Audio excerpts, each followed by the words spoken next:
था, जहां शंभू का परिवार बहुत गरीबी में जीवन व्यतीत कर रहा था। शंभू रोज सुबह जंगल जाकर लकड़ियां काटा करता था, फिर उन लकड़ियों को बाजार में बेचकर अपने घर का गुजारा चलाता था। और उसकी पत्नी लीलावती दूसरों के घर खाना पकाना, झाड़ू पोछा करना ये काम किया करती थी। साथ ही साथ लीलावती हनुमान जी की बहुत बड़ी भक्त थी। उसे जितना भी समय मिलता वो हनुमान जी की पूजा पाठ करने लगती। अरे लीलावती, बस करो, उठो वहां से। जब देखो तब भगवान के सामने जाकर बैठ जाती हो। तुम्हारे भगवान ने आज तक हमें दिया ही क्या है? दिन ब दिन हमारी हालत बदतर होती जा रही है। तुम्हारे भगवान को ये नहीं दिखता क्या कि हम कैसे जी रहे हैं? सर्दी का मौसम है और हमारे पास ढंग का कंबल तक नहीं है। कभी खाना नसीब होता है तो कभी नहीं। आप चिंता क्यों करते हो जी? भगवान है ना, सब संभाल लेंगे। थोड़ा सब्र रखो, सब ठीक हो जाएगा। आज नहीं तो कल भगवान हमारी तरफ जरूर देखेंगे। क्या सब्र रखूं लीलावती? इतने सालों से यही सुनता आ रहा हूँ, आज ठीक होगा, कल ठीक होगा। ऐसे करते करते कितना समय गुजर गया है। बर्दाश्त की भी हद होती है लीलावती। आखिर भगवान हमारी तरफ क्यों नहीं देखता? हमारे पास ना ही पैसे हैं, ना ही ढंग का खाने पीने को मिलता है। दिन भर जंगल में लकड़ियां काटता हूँ, फिर उन्हें बेचने पर थोड़े से पैसे ही मिलते हैं। उसी में हम जैसे तैसे अपने घर का गुजारा करते हैं। उसमें से हमारे पास 1 रुपया तक नहीं बचता। आप चिंता मत कीजिए, मैं आज ही अपनी सेठानी से बात करके देखती हूँ। शायद थोड़े पैसे मिल जाएं तो कंबल खरीद कर ला सकते हैं। और आप लकड़ी के व्यापारी से थोड़े पैसे मांगकर कुछ अनाज लेकर आना। घर में अनाज खत्म हो चुका है, शाम को खाना बनाने के लिए भी कुछ नहीं है। शंभू चिड़चिड़ा होकर जंगल की ओर निकल जाता है। अपने हाथ में कुल्हाड़ी लेकर वो लकड़ियां काटने चला जाता है। लीलावती भी अपने काम पर निकल जाती है।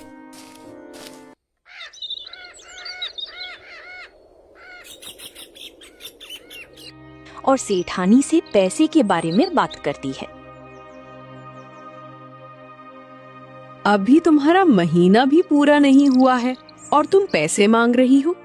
पैसे तो महीना पूरा होने के बाद ही मिलेंगे।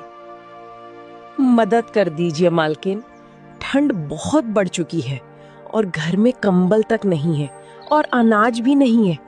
आप महीना पूरा हो जाने के बाद मेरी तनख्वाह में से काट लेना। बहाने से पैसे निकालना तो कोई तुमसे सीखे। एक तो देरी से आती हो, ऊपर से ढंग का काम तक नहीं करती और अभी महीना पूरा होने के पहले ही पैसे मांगने आ गई। काम करना है तो करो, वरना जाओ यहाँ से। तुम्हारे जैसी और भी बहुत पड़ी हैं। लीलावती कुछ भी नहीं बोलती और उदास होकर काम में लग जाती है। इधर शंभू भी दिन भर कड़कड़ाती ठंड में जंगल में लकड़ियां काटता रहता है। शाम हो जाती है। लीलावती जब घर जा रही होती है तब उसे रास्ते में मंदिर के बाहर एक बड़ा आदमी कंबल बांटते हुए दिखाई देता है। लीलावती उसे देखकर बहुत खुश हो जाती है और वो भी कंबल लेने चली जाती है और उसे कंबल मिल भी जाता है। वो खुशी खुशी अपने घर की ओर निकल पड़ती है और रास्ते में उसे एक बूढ़े बाबा मिलते हैं। बेटी, मेरी एक मदद करोगी? हाँ बोलिए ना बाबा, मैं आपकी कैसे मदद कर सकती हूँ? बेटी, मैं बहुत गरीब हूँ। मेरी एक टूटी फूटी सी झोपड़ी है जहाँ मैं रहता हूँ। मेरा आगे पीछे कोई नहीं है, मैं अकेला ही रहता हूँ। लोगों से भीख मांगकर अपना पेट भरता हूँ। ठंड में मेरे पास कोई कंबल नहीं है। ठंड के मारे मुझे रात भर नींद नहीं आती। मेरी तबीयत भी बहुत खराब है। क्या तुम मुझे अपना कंबल दे सकती हो? तुम्हारी बड़ी मेहरबानी होगी। बाबा, ये कंबल मंदिर के बाहर एक बड़े आदमी बांट रहे थे, मैं उनसे लेकर आई हूँ। ठीक है बाबा, मैं मंदिर के पास जाकर दूसरा कंबल ले आती हूँ। बेटी, अगर तुम्हें परेशानी हो तो रहने दो। रुकिए बाबा, आप रहने दीजिए। आप यही कंबल ले लीजिए।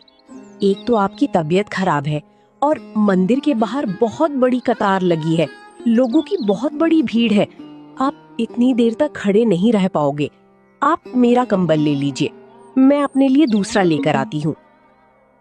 तुम्हारा बहुत बहुत धन्यवाद बेटी।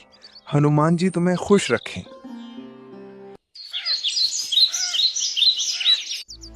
इधर शंभू लकड़ियों के व्यापारी से बात करता है। मालिक, वो कुछ पैसे चाहिए थे। घर में अनाज बिल्कुल खत्म हो चुका है, यहाँ तक कि शाम के खाने के लिए भी कुछ नहीं है। आज घर में अनाज नहीं लेके गया तो रात को भूखा ही सोना पड़ेगा। मदद कर दीजिए मालिक। ये तुम लोगों ने क्या नाटक लगा रखा है? कल माधव पैसे मांग रहा था, आज तुम मांग रहे हो। तुम सबके सब काम चोर हो। काम तो ठीक से करते हो नहीं और पैसे मांगने में आगे रहते हो। जब तक आज की सारी लकड़ियां नहीं कट जाती, कोई पैसे वैसे नहीं मिलेंगे। 3 दिन का काम बचा है, वो पूरा करो, फिर तुम्हारा हिसाब कर दूंगा। अब जाओ, मेरा मुंह क्या देख रहे हो? काम पर लगो। शंभू मन ही मन सोचने लगता है। अब क्या होगा? लगता है शाम को भूखा ही सोना पड़ेगा। पता नहीं कब तक ऐसा जीवन जीना पड़ेगा। फिर लीलावती मंदिर की ओर निकल पड़ती है।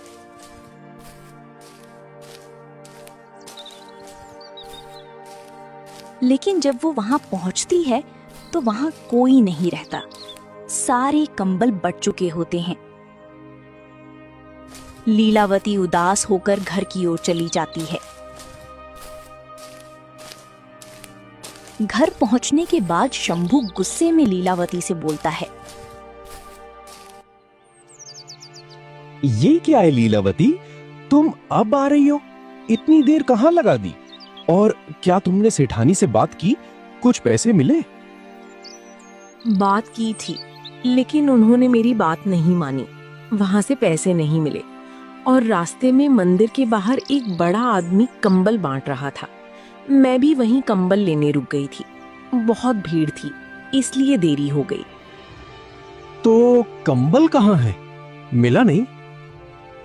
जी, कंबल मिला तो था, लेकिन रास्ते में एक बूढ़े बाबा मिल गए थे। उन्हें भी कंबल की बहुत जरूरत थी। मैंने सोचा हम तो इस उम्र में ठंड झेल लेंगे, लेकिन वो बूढ़े बाबा इस उम्र में ठंड का सामना कैसे कर पाएंगे। इसीलिए मैंने अपना कंबल उन्हें दे दिया और फिर जब मैं दोबारा लेने गई तो कंबल खत्म हो चुके थे। तुम्हारा दिमाग तो ठिकाने है। तुम्हें क्या जरूरत थी उन्हें कंबल देने की? खुद के पास कुछ नहीं है और चली हो समाज सेवा करने। आप निराश मत होइए जी, हनुमान जी सब ठीक कर देंगे। भरोसा रखिए, ये बुरा समय भी कट जाएगा। शायद हनुमान जी हमारी परीक्षा ले रहे हों। क्या हनुमान जी लगा रखा है? हनुमान जी ने क्या दिया है हमें? एक कंबल मिला था, वो भी तुम भलाई के चक्कर में दूसरे को दे आई। घर में खाने तक को एक दाना नहीं है, आज भूखा सोना पड़ेगा। तुम्हारे हनुमान जी तो नहीं आने वाले हमारा पेट भरने। लकड़ी के व्यापारी से बात की तो मुझे ही खरी खोटी सुनाने लगा। 1 रुपया तक नहीं मिला। देख लो, ये सहायता कर रहे हैं तुम्हारे हनुमान जी। एक तो दिन भर जंगल में लकड़ियां काटो, ऊपर से रात को भूखा सोना पड़ेगा। दोनों बहुत निराश हो जाते हैं और भूखे ही सो जाते हैं। तभी बाहर तेज बारिश होने लगती है। ठंड और भी बढ़ जाती है। कड़कड़ाती ठंड और भूख के कारण दोनों को नींद नहीं आती। तभी दरवाजे पर कोई आता है। इतनी रात को बारिश में कौन हो सकता है? मैं अभी जाकर देखता हूं।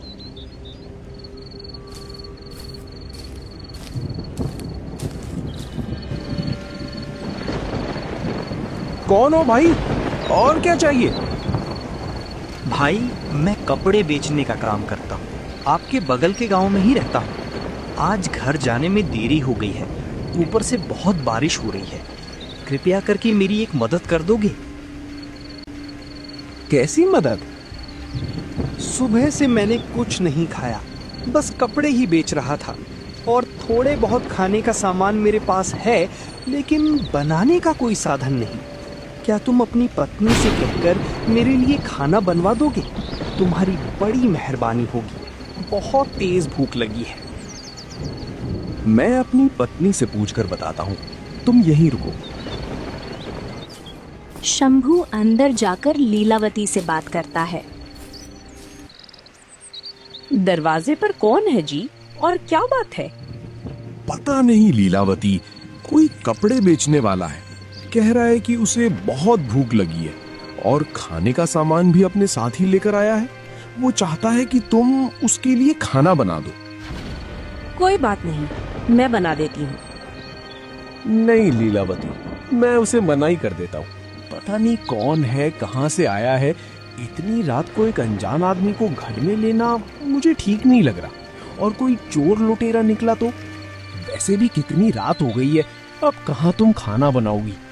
पता नहीं कहाँ कहाँ से आ जाते हैं, ना जान ना पहचान, और कहता है मेरे लिए खाना बना दो। इधर हम कब से भूखे बैठे हैं और ये खाना बनाने की बात करता है। मैं उसे मना कर देता हूँ। नहीं, आप उसे मना मत करिए। मेरी बात सुनिए, मुझे कोई दिक्कत नहीं है, मैं खाना बनाकर दे सकती हूँ। उसमें क्या ही समय लगेगा। खाना खाकर वो यहाँ से चला जाएगा। क्या पता उसे सच में खाने की जरूरत हो।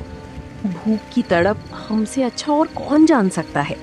बेचारी की भूख शांत हो जाएगी। और कोई चोर लुटेरा निकला भी तो हमारे पास है ही क्या उसे चुराने के लिए। हमारे पास तो फूटी कौड़ी भी नहीं है। आप उससे बस सामान लाकर मुझे दे दो, मैं खाना बना देती हूँ। ठीक है लीलावती, तुम कहती हो तो मैं उसे भीतर बुला लेता हूँ। शंभू बाहर जाता है और उस आदमी को अंदर बुला लेता है। ठीक है भाई, मेरी पत्नी तुम्हारे लिए खाना बना देगी। लाओ, खाने का सामान मुझे दे दो। वो आदमी अपने खाने की थैली शंभू को दे देता है। अपनी पत्नी से कहना इसमें जितना भी सामान है सबका खाना बना दे। लीलावती खाना बनाने लगती है और शंभू से कहती है, इसमें तो बहुत सारा सामान है, इतना सारा खाना वो खाएंगे? पता नहीं लीलावती कितने दिनों से भूखा होगा। उसने ही बोला है सबका खाना बनाकर दे दो। थोड़ी देर बाद खाना तैयार हो जाता है। शंभू उस आदमी से कहता है, लो भाई, खाना बन गया है, खा लो। इतना सारा खाना? तुमने ही तो बोला था, सो मेरी पत्नी ने बना दिया। मुझे नहीं पता था इसमें इतना सारा खाना बन जाएगा। क्या तुम लोगों ने खाना खा लिया है? तुम हमारी छोड़ो, तुम खाना खाओ और जाओ यहाँ से। अरे भाई, गुस्सा क्यों करते हो? मैंने तो बस ऐसे ही पूछा था, और तुम्हारी शक्ल बता रही है कि तुमने खाना नहीं खाया। एक काम करो, तुम दोनों भी साथ में ही खा लो। नहीं, ये खाना तुम्हारा है, तुम ही खाओ, हमें नहीं चाहिए। अरे ऐसे कैसे? एक तो तुम्हारी पत्नी ने इतनी रात को जागकर मेरे लिए खाना बनाया, यही बहुत बड़ी बात है। ऊपर से तुम लोगों ने अभी तक खाना नहीं खाया है, और इतना सारा खाना तो मैं अकेला नहीं खा पाऊंगा। तुम भी मेरे साथ ही खाना खा लो, नहीं तो मुझे अच्छा नहीं लगेगा। शंभू और लीलावती वैसे भी भूख से तड़प रहे होते हैं। दोनों मान जाते हैं और खाना खाने बैठ जाते हैं। फिर तीनों साथ में खाना खाने लगते हैं। खाना खाने के बाद वो आदमी बोलता है, वाह भाई, खाना खाकर मजा आ गया। बहुत ही स्वादिष्ट खाना था। अच्छा भाई, अब मैं निकलता हूँ, और ये मेरे कपड़ों की थैली तुम रख लो। तुमने मेरे लिए खाना बना कर दिया है, इतना तो मैं तुम्हारे लिए कर ही सकता हूँ। वैसे भी ये कपड़े थोड़े बहुत भीग गए हैं, अभी मेरे किसी काम के नहीं है, और बाहर बारिश भी हो रही है, अपने साथ लेकर नहीं जा सकता। तुम ही रख लो। भाई साहब, बाहर बहुत बारिश हो रही है, आप यहीं रुक जाइए। आपका बहुत बहुत शुक्रिया, लेकिन मुझे जाना पड़ेगा। मेरी पत्नी मेरा इंतजार कर रही होगी। अगर मैं घर नहीं पहुंचा तो बहुत चिंता में पड़ जाएगी। अब मैं चलता हूँ। इतना कहकर वो आदमी वहां से चला जाता है। बारिश अब भी लगातार हो रही थी। शंभू और लीलावती दरवाजे पर खड़ी होकर उसे दूर तक जाते हुए देखते रहे।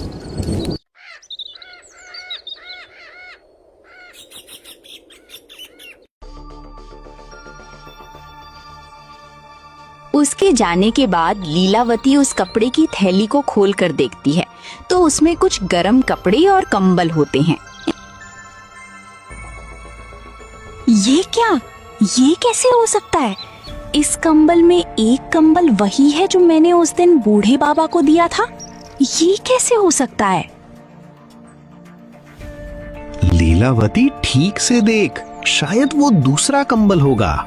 नहीं, ये वही कंबल है। उसे मैं अच्छी तरह से पहचानती हूँ। उस कंबल को मैं कभी भूल नहीं सकती। इसका मतलब ये आदमी जो हमारे घर आया था, ये कोई साधारण आदमी नहीं था। वो साक्षात भगवान थे जो हमारी मदद करने आए थे, जिन्होंने हमें खाना भी खिलाया और गर्म कपड़े भी देकर गए। और उस दिन मुझे जो बूढ़े बाबा मिले थे, वो भी भगवान ही थे, जो मुझसे कंबल मांगकर मेरी परीक्षा लेने आए थे। ये मैंने क्या कर दिया? मेरे घर साक्षात भगवान आए थे और मैं पहचान ना सकी। तुम सही कह रही हो लीलावती, मुझसे बहुत बड़ी भूल हो गई। मैंने तो उनसे ठीक से बात तक नहीं की। साक्षात भगवान मेरे घर आए थे और मैं उनके दर्शन भी ना कर सका। आज मुझे पता चला कि भगवान खुद तो किसी के सामने नहीं आते, लेकिन मनुष्य के रूप में ही आकर हमारी मदद कर जाते हैं। उन्हें कोई नहीं पहचान सकता, किसी का भी रूप लेकर आ जाते हैं। साक्षात भगवान ने आकर हमारे इस मुश्किल समय में हमारी सहायता की है। मैं गलत था जो हर वक्त भगवान को कोसता था कि वो हमारी मदद नहीं करते। आज अगर वो नहीं आते तो हमें भूखा सोना पड़ता, और ऊपर से कड़कड़ाती ठंड में ये बारिश। हमारे पास तो कोई कंबल भी नहीं था, और उन्होंने कंबल के साथ साथ हमें गर्म कपड़े भी दे दिए ताकि हम इस ठंड से बच सकें। हे ऊपर वाले, तेरा बहुत बहुत धन्यवाद, और मुझे मेरी भूल के लिए क्षमा कर देना। मैंने ना जाने तुझे क्या क्या कहा हो। मुझे माफ कर देना प्रभु। मैं आज के बाद आप पर कभी शंका नहीं करूंगा। लीलावती शंभू की ये सारी बातें सुन बहुत खुश हो जाती हैं। कुछ दिन ऐसे ही गुजर जाते हैं।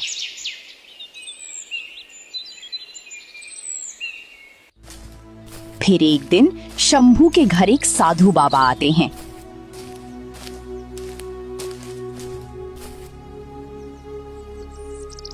बेटी, मैं बहुत दूर से आया हूँ, कुछ खाने को होगा तो दे दो।